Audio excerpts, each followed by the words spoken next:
Shalom jemaat yang dikasihi Tuhan. Renungan kita hari ini diambil dari Roma pasal 12 ayat 1 sampai dengan ayat yang kedua. Demikian firman Tuhan. Karena itu saudara-saudara, demi kemurahan Allah aku menasihatkan kamu, supaya kamu mempersembahkan tubuhmu sebagai persembahan yang hidup, yang kudus, dan yang berkenan kepada Allah. Itu adalah ibadahmu yang sejati. Janganlah kamu menjadi serupa dengan dunia ini, tetapi berubahlah oleh pembaharuan budimu, sehingga kamu dapat membedakan manakah kehendak Allah, apa yang baik dan yang berkenan kepada Allah, dan yang sempurna. Dalam kedua ayat yang menjadi bacaan kita tersebut di atas, disebutkan ada kalimat berkenan kepada Allah.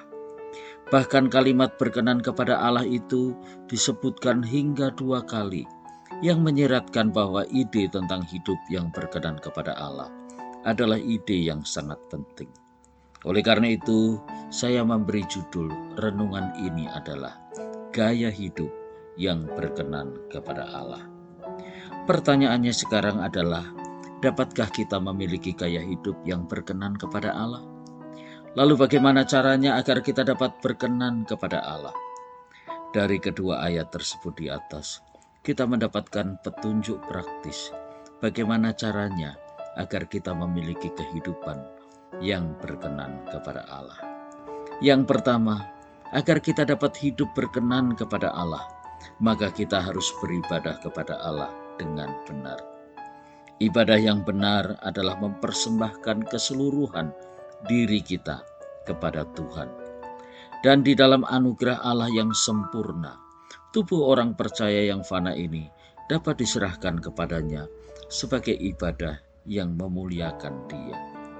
Yang kedua, agar kita dapat hidup berkenan kepada Allah, maka kita harus hidup dengan tidak menyesuaikan diri dengan nilai-nilai duniawi. Petunjuknya sangat jelas, jangan menjadi serupa dengan dunia ini.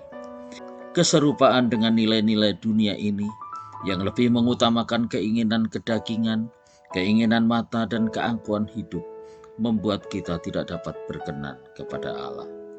Dan yang terakhir, dan yang ketiga atau yang terakhir, agar kita dapat hidup berkenan kepada Allah, maka kita harus berubah secara radikal.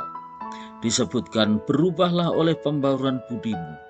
Di sini Rasul Paulus mendorong kita agar mengalami perubahan dalam semua aspek kehidupan, dimulai dari pikiran, perbuatan, perkataan, dan perilaku hidup sehari-hari kepada satu kehidupan yang semakin baik, semakin benar, semakin bermutu, semakin indah, dan semakin bermanfaat demi kemuliaan-Nya.